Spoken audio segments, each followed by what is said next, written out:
it.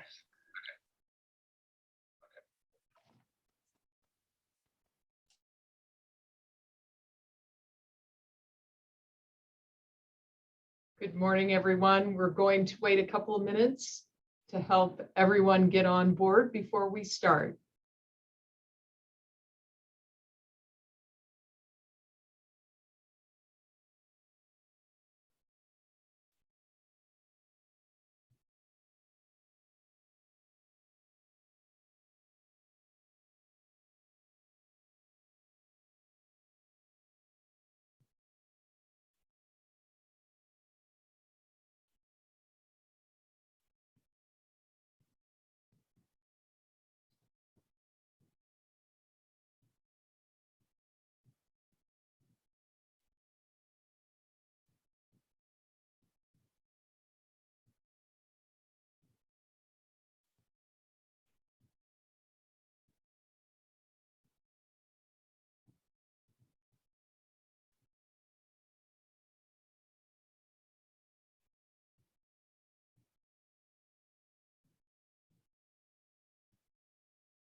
Well, good morning, good afternoon, and good evening to those joining us from around the world.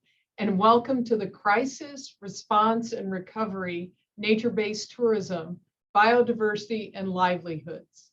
My name is Kelly Bricker, and I'm a member of the Tapas Group and serve as the coordinator for the Capacity Building Work Group.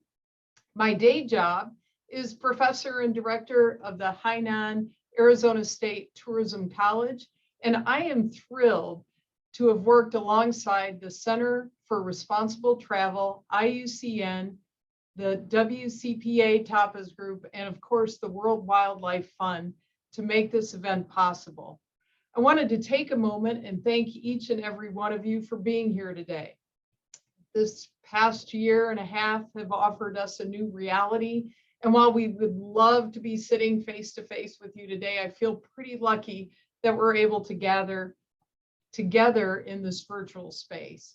Throughout our first event and our second event happening in just a few hours from now, we'll have the opportunity to hear from 26 speakers from all across the world. And today we'll have 3 different sessions with panelists who are inspiring, engaging, and paving the pathway forward for nature-based tourism, biodiversity, and livelihoods. You'll have the opportunity to hear directly from these global experts and listen to their wisdom and experiences. During each of the sessions, you'll have a chance to hear from each speaker for about 10 minutes. And then we'll have 10 minutes or so for Q&A at the end of each session. After the event, we will be sharing follow-up resources and including answers to frequently asked questions that we may not get to during the session. In just a few minutes, we'll put some housekeeping instructions in the chat and some instructions as we move forward. And now, without further ado, I'd like to welcome Jim Sano from the World Wildlife Fund, who will be our facilitator for the first session, Biodiversity Conservation Financing through Sustainable Nature-Based Tourism. Over to you, Jim. Thank you so much, Kelly. And again, my name is Jim Sano with the World Wildlife Fund. As you all know, the COVID-19 pandemic laid bare that nature-based tourism is the largest market-based contributor to finance and steward protected areas. It also underscored that the vast majority of enterprises are micro, small, and medium enterprises, companies that certainly lack the capital and the collateral to weather storms, certainly as large as this one, but also invest in biodiversity conservations going forward. In this session, we'll highlight the financing challenges and identify potential emerging solutions. And I'm honored to lead off this session to hear Dr. Urvashi Narain's thoughts, and she's the lead economist from the World Bank. So over to you, Urvashi. Thank you very much, Jim. I'm absolutely delighted to be here. and to present and share with you findings from one of our latest reports on this issue called Banking on Protected Areas, Promoting Sustainable Protected Area Tourism to Benefit Local Communities. This work has been done in collaboration with the University of California at Davis, and I'd like to recognize their contribution, and my lead co-authors at the World Bank, Hasita Bhamar and Phoebe Spencer. So next slide, please. So why did we do this report? What were our objectives? First and foremost, we wanted to assess the economic impact of protected area tourism on local economies. Now, why did we do that? We find often that protected areas are seen as good for conservation, but are not seen as part of a country's development strategy. They're seen as something where you set aside land, but you no longer can use that for development. And we wanted to make the case that protected area and promoting sustainable and inclusive tourism in protected areas actually is good, not only for conservation, but it's also good for development.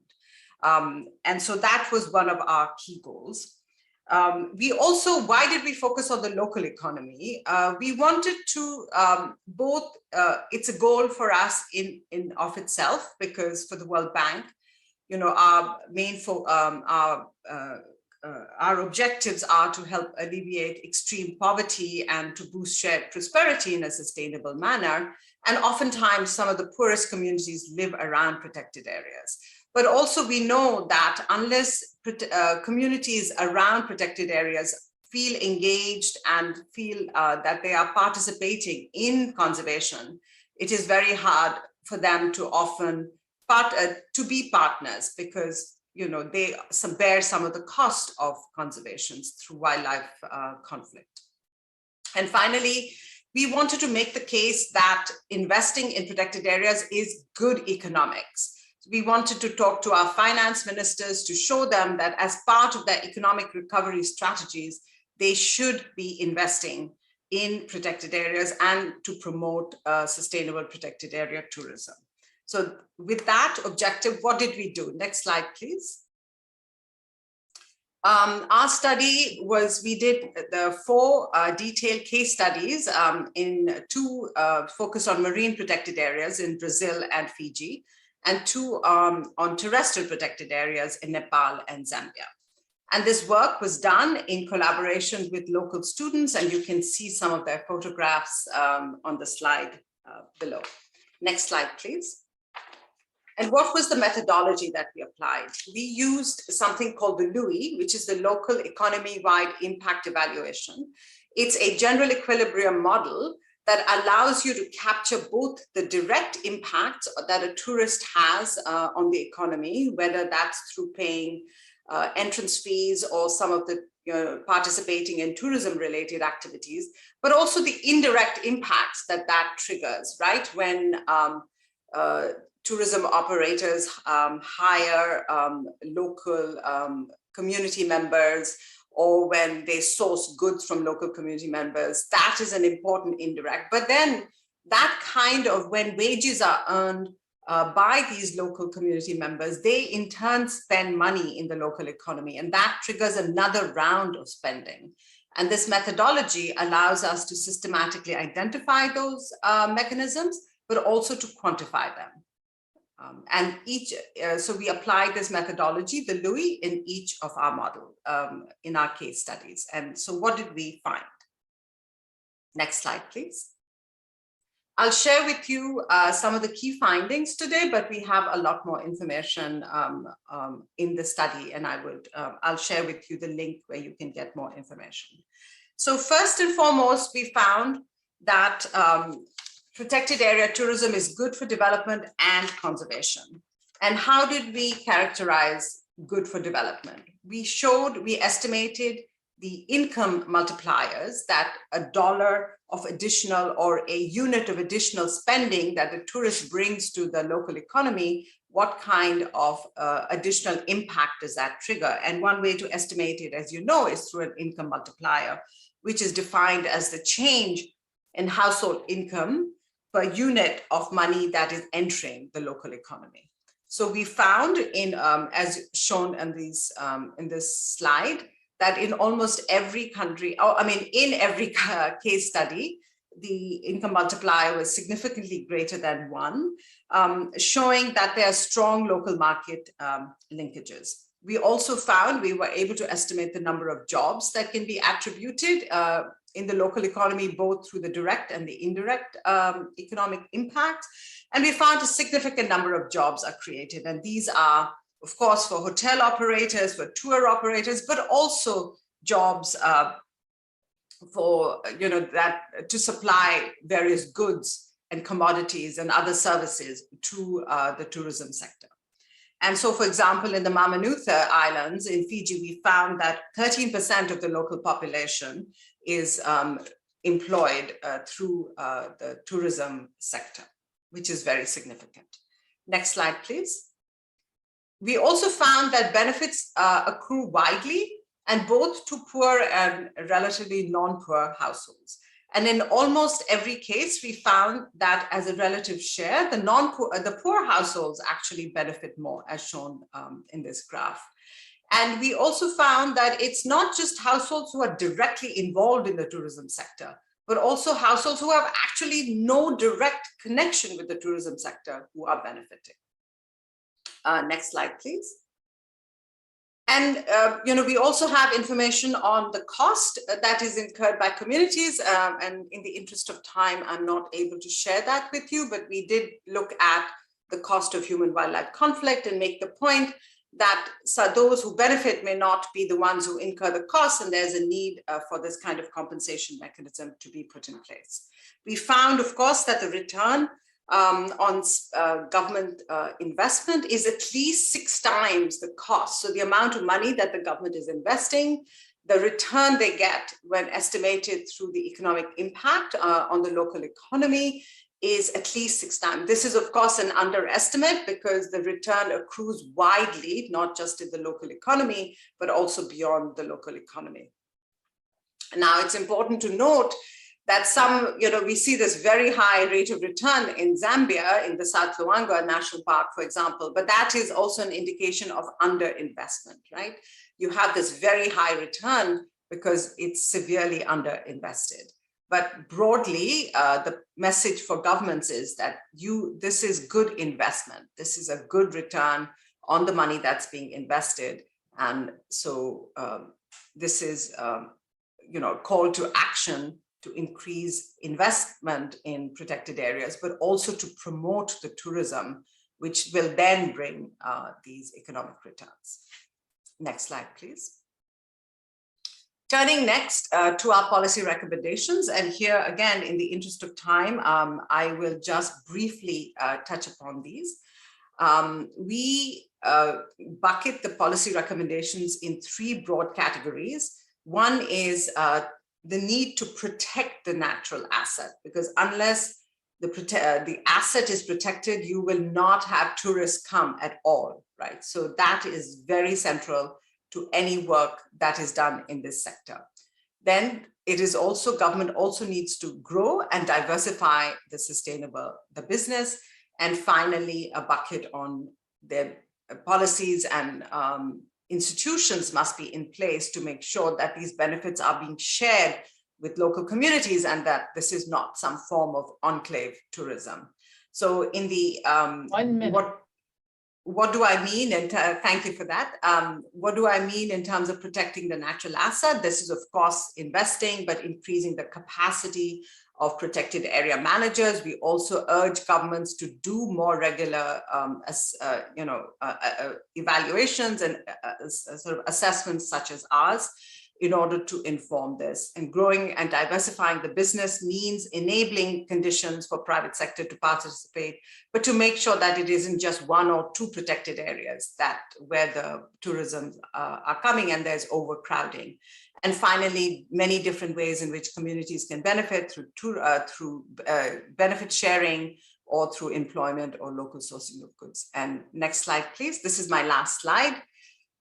So we also make the case that protected area tourism is a green economic recovery initiative, because what do governments look for in an economic recovery initiative? They want jobs created, they want income multipliers, and they want to make sure that the benefit is greater than the cost. And I hope I've convinced you through our report and through the findings that tourism, sustainable and inclusive tourism, does all of that. It generates jobs, it creates high income multipliers, and generates high return on public investments. So with that, I'd like to thank you for this opportunity. And if you could just move to the last slide, it just gives you the URL. I know more information will be shared, but this is the URL where you can find much more information. Thank you very much. Thank you so much, Rasi. I just want to remind everybody, as we hear our wonderful speakers, that please, if you have questions, put them in the chat box. Kelly will be collecting them, and after the end of this presentation, we'll be able to answer those questions. And so without further ado, I'm going to turn it over to Dr. Gregory Miller, who is the Executive Director for the Center for Responsible Travel. Great, and you can see my screen okay, everybody? Kim? We see you. Can you hear me? On your screen. Oh, We see your lovely background, Greg. weird. Okay, hold on. It said it was sharing, but figures I would do.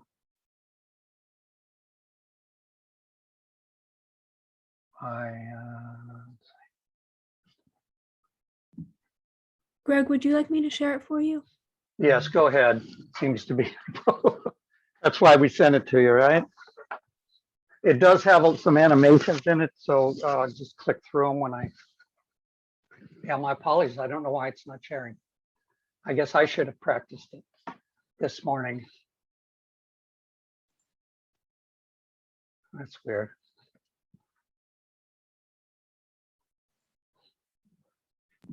All right, Greg, you should be good to go. Can you see my slides now? Maddie? Yep. Okay, and everybody else. Okay, terrific. Next slide. And just click through all the top text on the first slide. Don't go to the second one.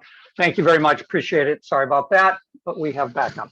I'm going to be talking to you today about how in essence, the 30 by 30 challenge that has been set up by the United Nations and by conservation and natural resource managers globally to protect 30% of the lands and waters across the planet by 2030. Now, my good friend and hero, E.O. Wilson, who's down there with me on the lower left, he stated that addressing climate change and saving biodiversity is a communal endeavor with a clear, definable goal that humanity is faced with, and that we need to get this kind of cooperation looking at protected areas, nature-based tourism, et cetera, to really lead the charge for a sustainable future. And to limit this loss, the United Nations has urged countries to commit to conserving 30% of their lands and water, almost double the area currently under some form of protection now. This plan additionally calls on the world to strengthen conservation on all remaining areas to stem biodiversity loss, preserve ecosystem services, et cetera. Next slide, and if you could bring everything up again. Maddie, sorry about that.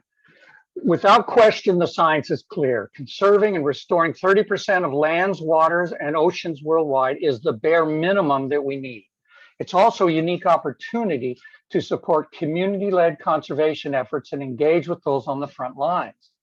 In the United States, my colleagues that will be speaking after me, Sue and Derek, will be doing a deep dive of issues in Africa. So let me talk about what happened with the Biden administration being elected. And this is some direct language that came from at that time, the new Biden administration, that Democrats will protect wildlife, habitats, and biodiversity, slow extinction rates, and grow America's natural carbon sinks by conserving 30% of our lands and waters. And another way it was worded, and this is what President Biden said in Glasgow, protecting biodiversity, slowing extinction rates, and helping leverage natural climate solutions is paramount for the US. The challenge is great in the United States because 12% of land and 26% of waters are protected, but there is a heck of a lot of land and water. that is not protected. In fact, 80% of the highest biodiversity hotspots in the United States, which those of you who study this know that the US itself is a biodiversity hotspot, has actually several, are not currently protected. Next slide, please. And again, bring them all. Yeah, thank you.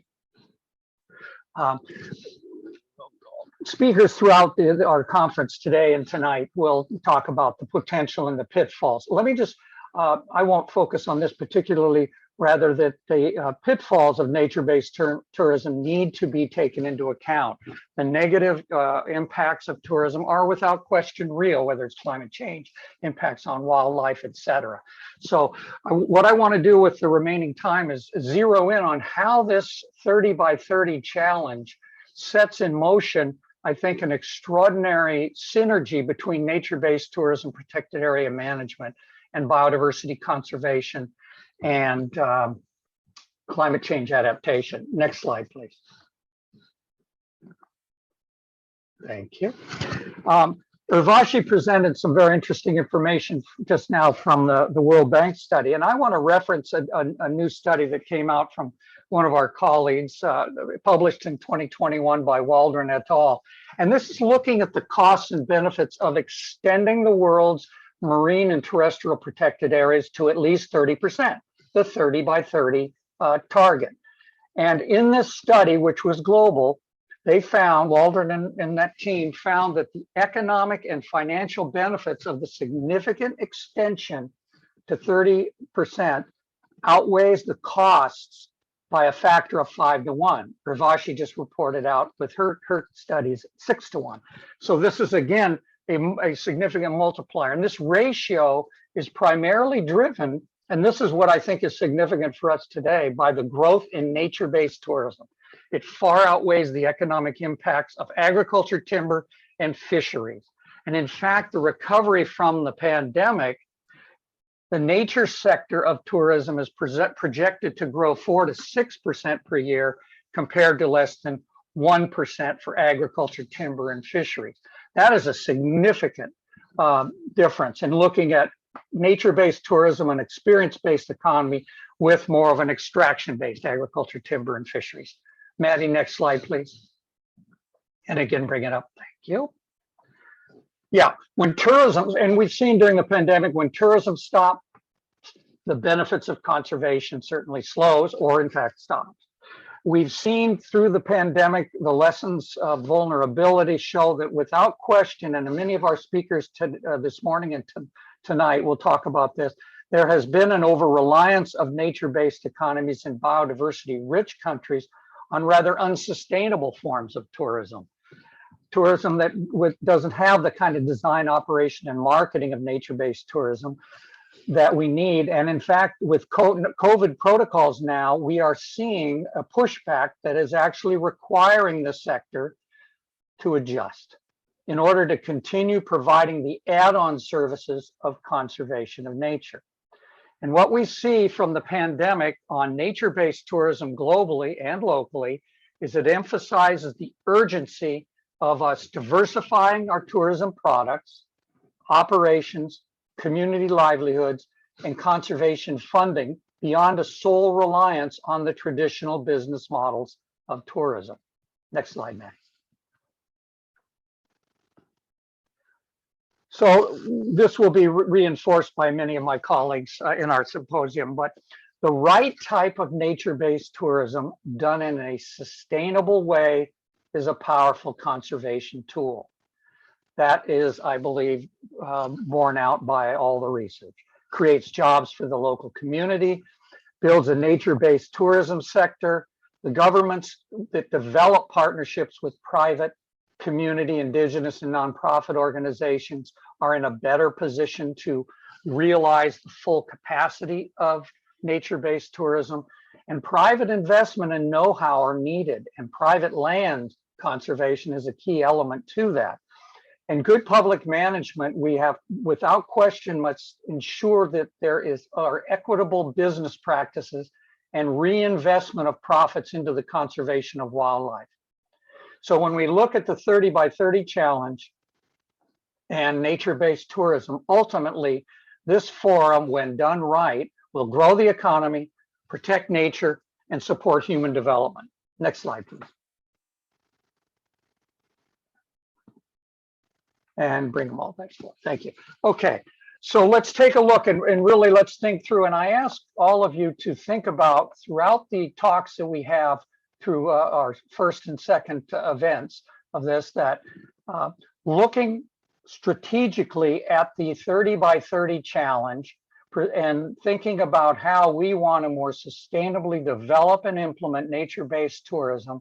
There's a number of things that I think are a tremendous possibility for us that I'd like us all to consider as we move forward on our journey. First is that social and economic benefits of nature-based tourism actually, we believe, will encourage the designation of additional protected areas and the enlargement or improvement management of existing ones. Remember, in the context of the United States, what I reported out just a couple of minutes ago, 80% of the biodiversity hotspots in the United States are not in any area of protection. Second, bringing nature-based tourism and the 30 by 30 is to improve the permanent financial stability of existing and new protected areas. And this is critical both for climate change and for biodiversity conservation, no question.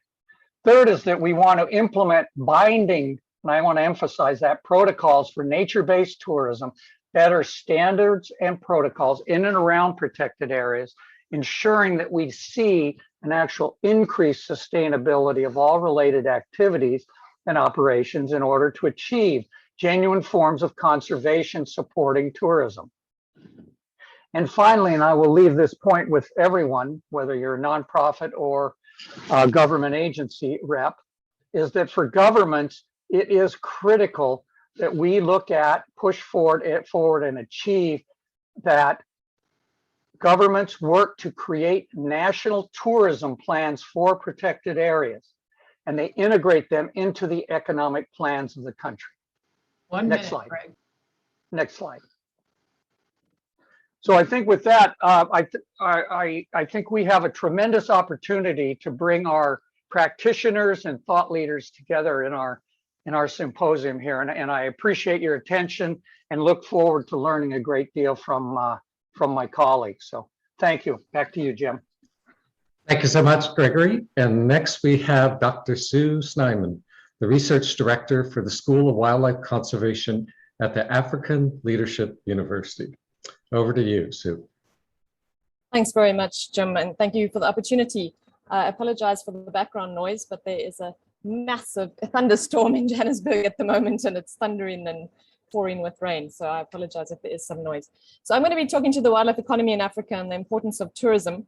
And interestingly, from Mavashi and Gregory's presentations, a lot of what I'm going to present ties very closely and supportive of what they have been saying. So before moving on, I just wanted to define the wildlife economy as we are defining it at the African Leadership University, so that we are all on the same page in terms of what I'm meaning by it. So the wildlife economy uses indigenous wildlife, both plants and animals, including marine and terrestrial, as an economic asset to create value that aligns with conservation objectives, but also delivers sustainable growth and economic development. So very much in line with what Gregory was explaining, that they are not mutually exclusive, and Avashi also alluded to it.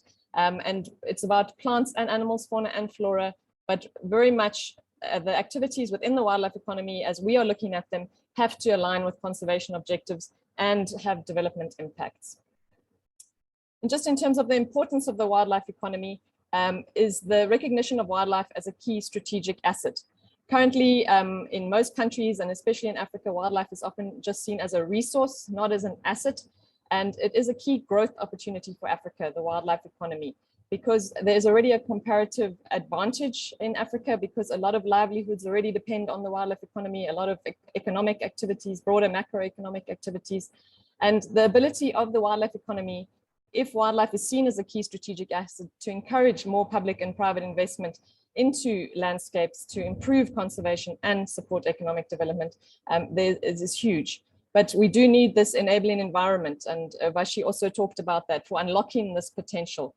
If this is done, if wildlife is seen as a key strategic asset, and there's investment in it, and then the enabling environment is there, countries will improve local livelihoods, they'll increase fiscal revenues, promote job creation, and promote conservation. So it really is a win-win.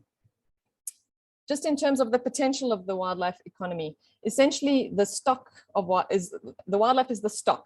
So you have the fauna and the flora, and that is the stock. And then the wildlife economy are the activities which utilize that stock. So essentially the flow.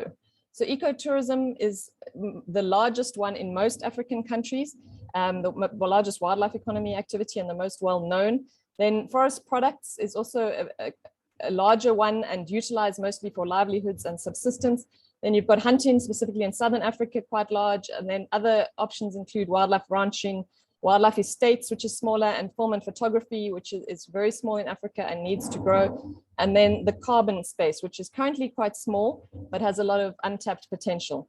And then you have this big yellow circle of untapped potential, which can essentially be distributed across all the other circles, but also there are new and innovative and creative ways we can do this.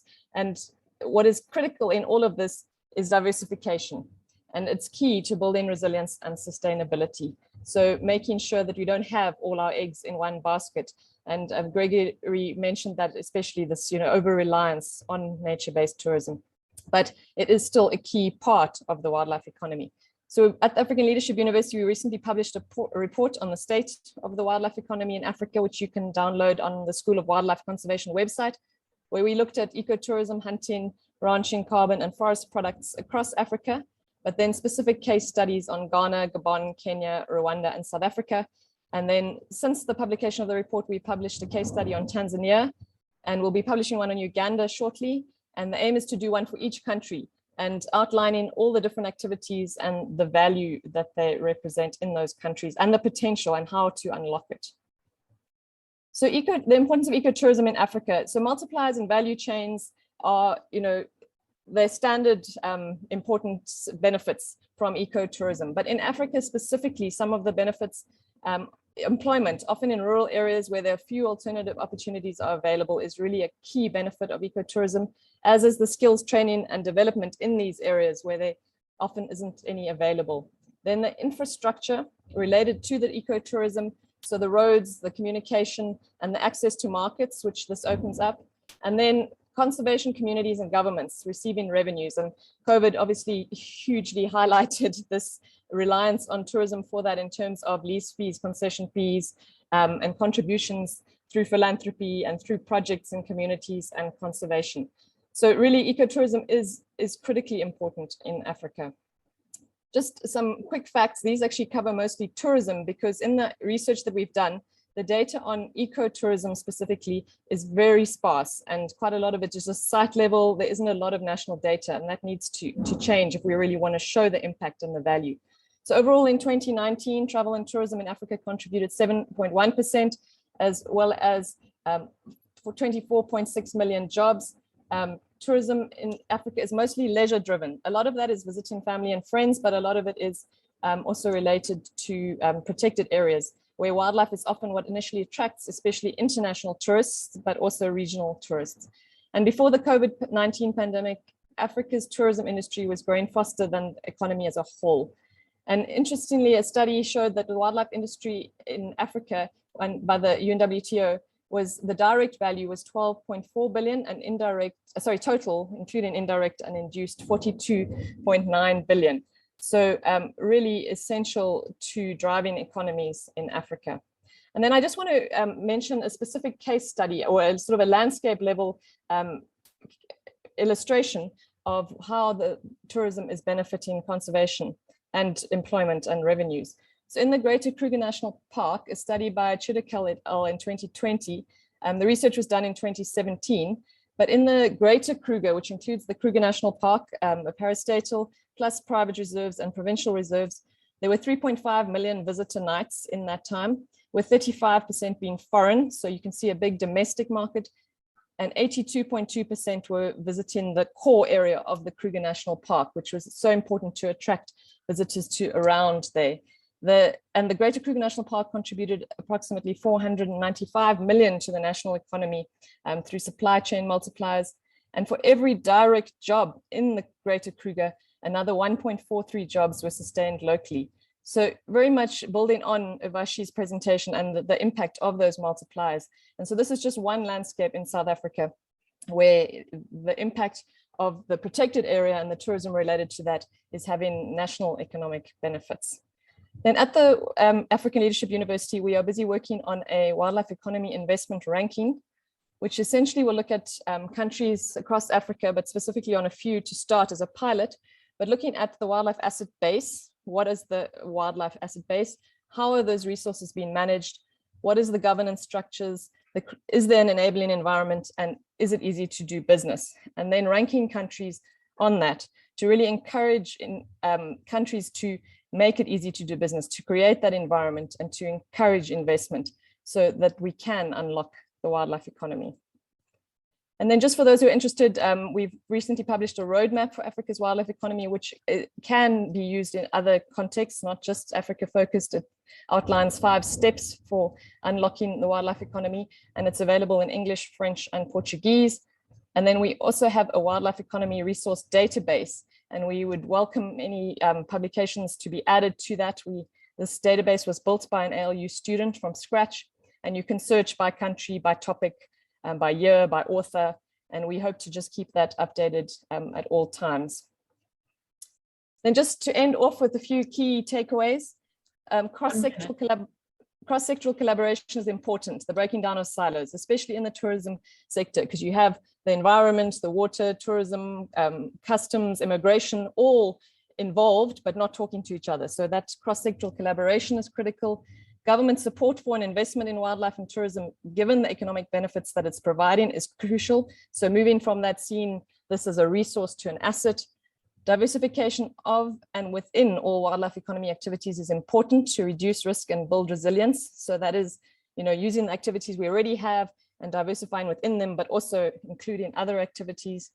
Then monitoring and evaluation is important, including robust regular data collection, to allow for data-driven decision-making going forward. This is critical, especially as countries revise policies and practice post-COVID. And we have been working with the European Commission Biopalma project on the global database of protected area visitation, which you'll hear about in one of the other sessions. And the lack of data is really outstanding, specifically for Africa. And so how do you manage if you're not measuring it? And then finally, tourism is not a panacea, but it has a key and critical role to play as part of a diversified wildlife economy. Thank you very much. Thank you, Sue, for your excellent perspective. And lastly, we have a voice from the private sector. Derek.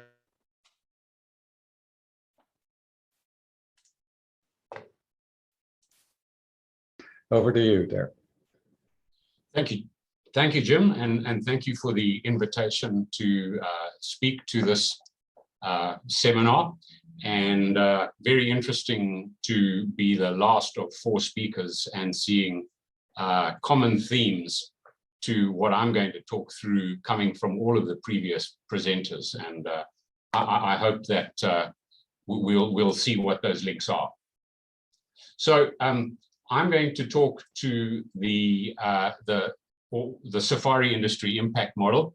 And I like to think of it as being best represented by a seesaw, such as you would find in a child's playground, where the foundations for that whole model is the large sums of money that are paid in the first instances for the use of the land that the industry operates on in the form of leases, royalties, park entry, however it's structured, the significant amounts paid in salaries and wages for staff employed by the industry, and the contribution to local economies made by purchases of goods and services.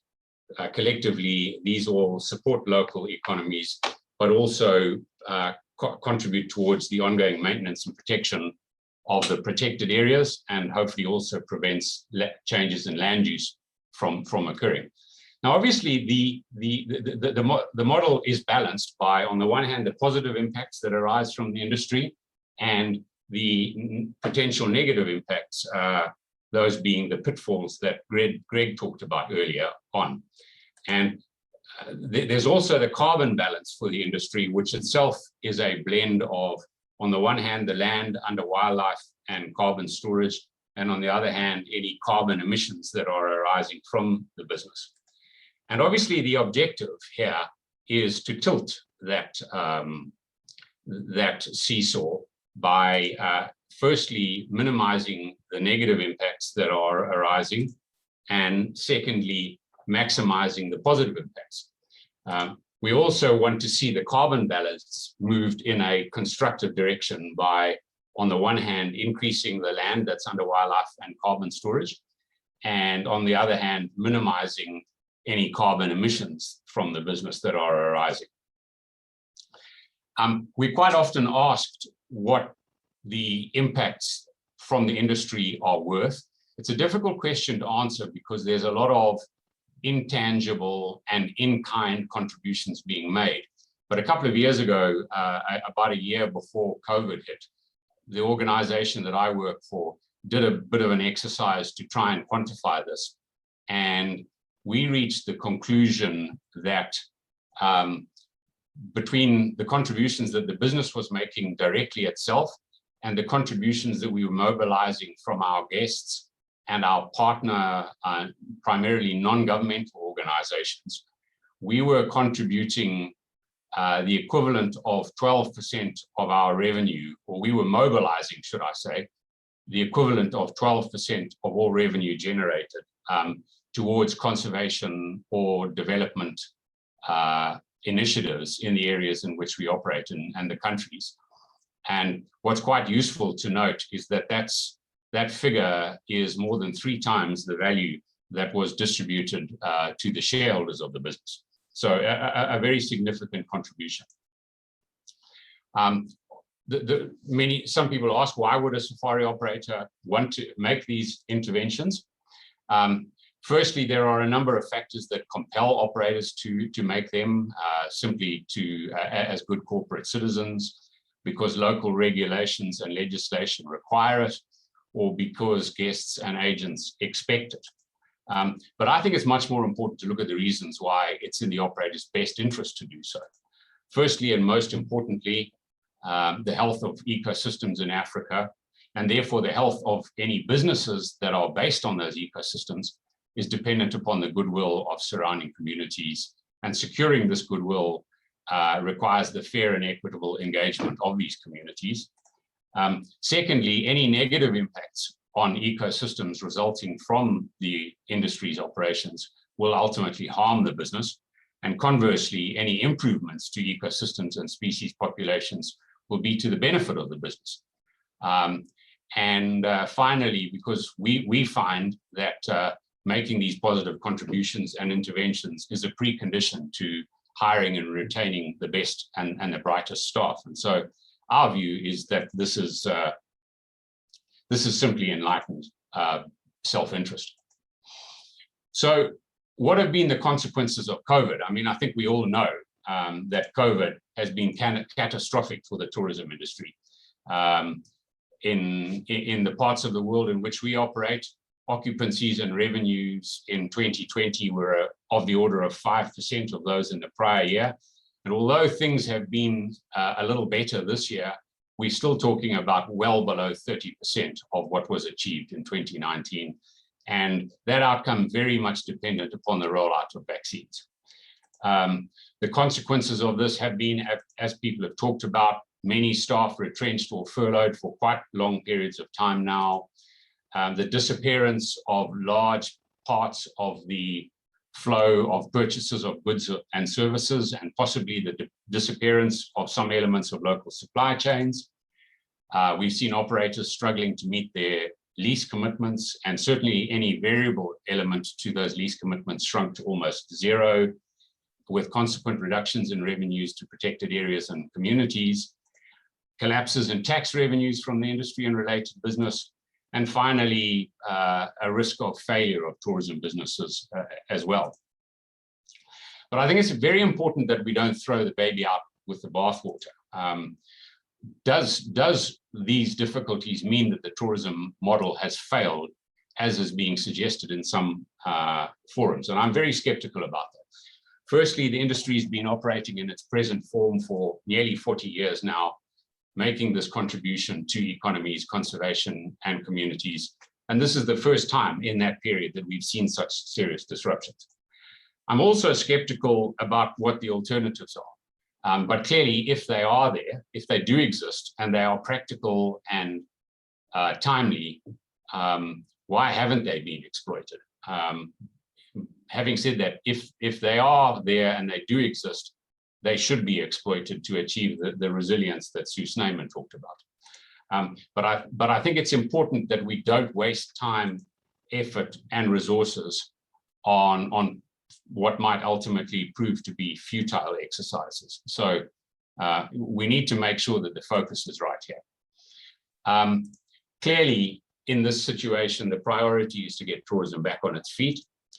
Aside from surviving the pandemic, the industry faces a number of challenges, amongst them being retraining of staff who haven't worked for 18 months or more, the need to escalate maintenance that perhaps has been neglected or was unaffordable while the business was not operating, the need to raise working capital for supplies and purchases so that camps and other accommodation facilities have the supplies that they need to operate. And lastly, and perhaps most difficultly, how to handle any debt or arrears that have accumulated as a result of trying to survive the last 18 months. From the industry's perspective, one of the disappointments has been that the development community has not been able to assist. I know there are a few exceptions in some countries, but largely the development community hasn't been able to assist, not even by assuming some of the industry's commitments to protected areas and or communities. And obviously, the sooner the industry is back to full steam, the sooner it can resume making its previous contributions. Clearly, vaccinations and the removal of travel restrictions are key to achieving this, and it's very good to see that the last few months have seen some improvements in that regard. And finally, I would just like to reiterate the point that Sue made, which is that conservation tourism is not the solution everywhere. There are many important wild parts of Africa that need conservation, need investment, but that aren't suitable for this model. And clearly in those places, other funding models will be required. So thank you very much. That's all I've got to say for the time being. I look forward to the question time, and I very much enjoyed following my 4 previous presenters.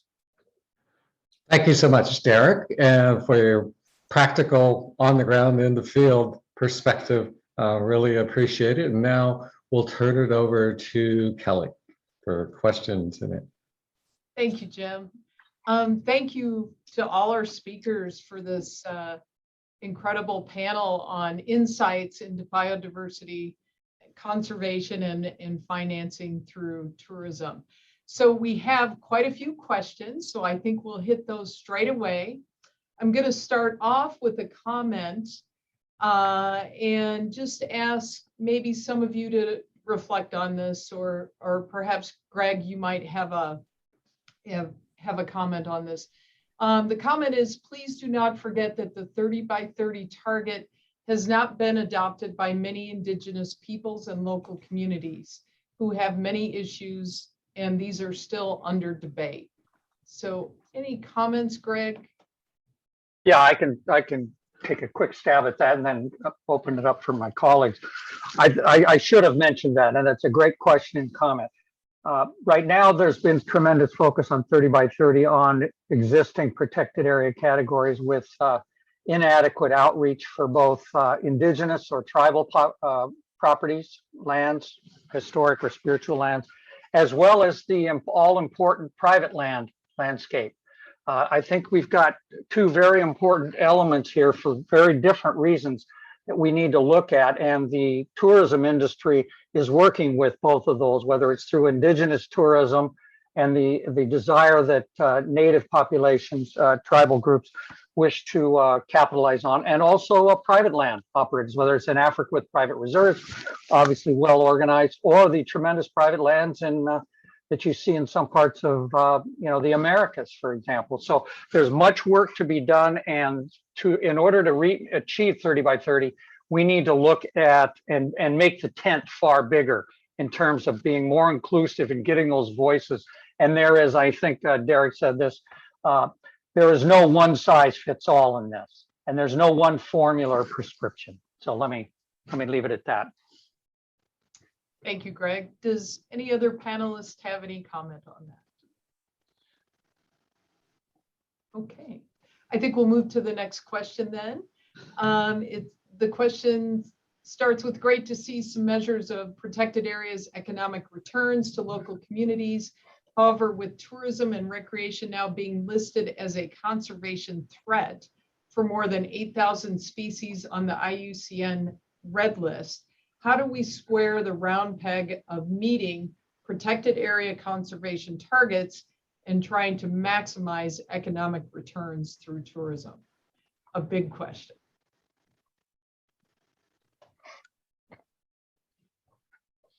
Derek, do you have some comments you'd like to start us off with? Yeah, it's simply a question of how is the model implemented and run, and that's a process. That's a process that requires pre-assessment before development occurs, so that the nature of any development that occurs is appropriate to the destination, to the underlying resources, and most importantly, that the numbers of tourists that are going to be moved through these areas is sustainable in the context of that destination. And there are, I mean, we well know that there are many instances around the world and in Africa where numbers of tourists being moved through destinations are excessive, and therefore resulting in the negative impacts that I talked about in my presentation, the pitfalls that Greg talked about in his, and it's a question of the pre-planning and monitoring to make sure that those don't arise, and that the seesaw is tilted in the correct direction. Thank you. Kelly, can I, sorry, Yeah. no, Vashi, do you want to go first, No. Vashi? Oh, Okay, yeah, I'll be short. Just to add to what Derek said, I think there is a need to both, not every protected area is suitable for tourism, right? But I think what's important to recognize also is that the revenue that you generate through nature-based tourism then supports these other protected areas as well. So I think that has to be kept in. So some areas also maybe where we should not promote tourism because of the threat to wildlife, right? So there is, as Derek said, it's really how you implement this. And then just to add that, communities bear the brunt of some of the human-wildlife conflict, right? And the more that we improve the models whereby communities can benefit, you will also see more support for conservation. So just to add to that, over to Sue. Thanks. I very much in line with what you said, Vashi, is utilizing the tourism funds for conservation. So as I said, we've seen that that's already done. So in terms of these IUCN Red List species, ensuring ways that the funding from conservation is going back in, from tourism is going back into conservation. And as you mentioned, so in South Africa, we have, it might be a bit off now, but about 22 national parks, but only about 5 that make money from tourism, but support all the others. And so you need to, this diversification and different models, looking at different things.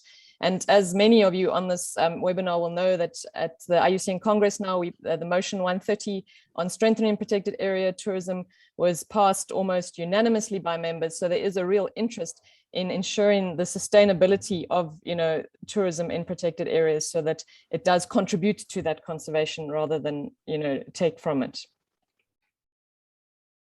Greg? If I could just compliment Derek and Sue and Ravash's. One thing I think that we're seeing, and I will focus specifically on some things that we're looking at in the United States, is there is a significant conflict between the understanding of the outdoor recreation economies in various places and tourism. We're finding in many places where the tourism-based economy is being tracked very unevenly, where in other cases recreation, and I will include in here hunting and fishing as activities, is much better tracked. And I think, and I saw in a question in the Q&A regarding, how we're tracking, and that ministries of tourism and finance need to be involved in this.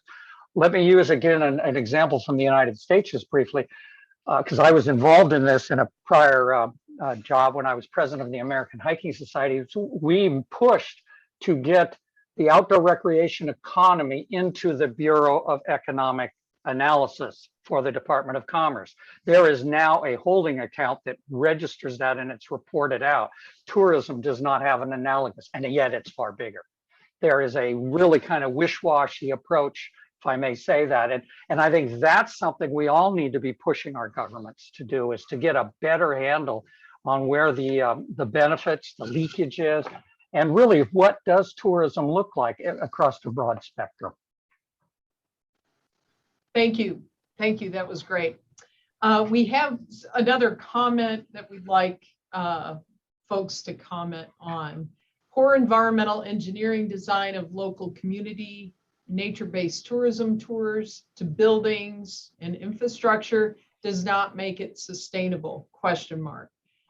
It is more than having policies, but quality management, operation systems. Don't build it if you can't maintain it. And the respondent asked for you to comment, please. Asked for who to comment, Kelly? Ask for our panel to comment on this idea of, really sustainable infrastructure design, community development. I mean, absolutely. I just, couldn't agree more. I mean, I'm a huge fan of the Civilian Conservation Corps, right? I mean, which was, I know 100 years ago, but during a crisis, when America put in place a number of the infrastructure for its, incredible park system. And a lot of care was taken to design the infrastructure and to create the capacity. So in fact, I understand that some of the people who were trained during the Civilian Conservation Corps started construction companies that exist even today. So it's not just a matter of sort of going in and quickly doing something. And the Civilian Conservation Corps also hired historians to design the infrastructure in a way that was compatible with. So when we look at the sector, we have to look at it as this absolute beauty, natural asset that has to be cared for, but in the cultural context. And it is very much possible to do. Thanks. Thanks, Urvashi. I think we'll go ahead and move on to, we've got a few more questions and we're running out of time. So this is an interesting one. We continue to pluck the feathers off the goose that lays the golden nature tourism eggs. Nice analogy. Is there a playbook for small Caribbean islands, nature tourism, especially when the business model is still short-term risk and high profit? The Caribbean is competing again against the tourism world, as well as fighting low economic development of COVID impacts. Who would like to take that? Craig? Well, I'll certainly share an example that we're seeing real time in a small Caribbean nation. Let me point everyone's attention to Dominica in the Eastern Caribbean. They are at a tremendous crossroads right now because they're building a new international airport. They are looking at what decisions they will make about mass tourism, i.e. cruise, as opposed to arguably one of the most natural islands still protected in at least the Eastern Caribbean. And so there's a real conflict within the population there now of what they should do, whether it's to stay building around their smaller scale operations around natural and of course cultural. They have indigenous populations there as well, or to be going the mass tourism.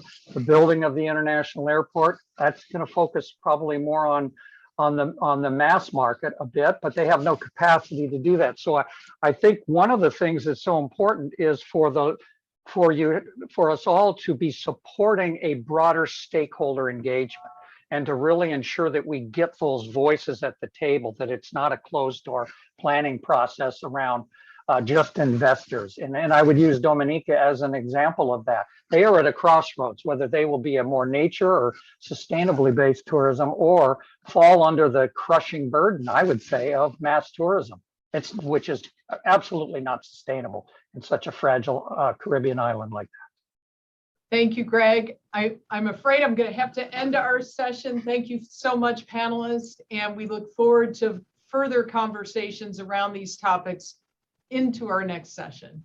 Thank you, everyone. We're going to take a short break. We'll see you in a couple of minutes. Thank you very much. Thank you, everyone. Terrific. Yeah, we all stayed on time too. That was good.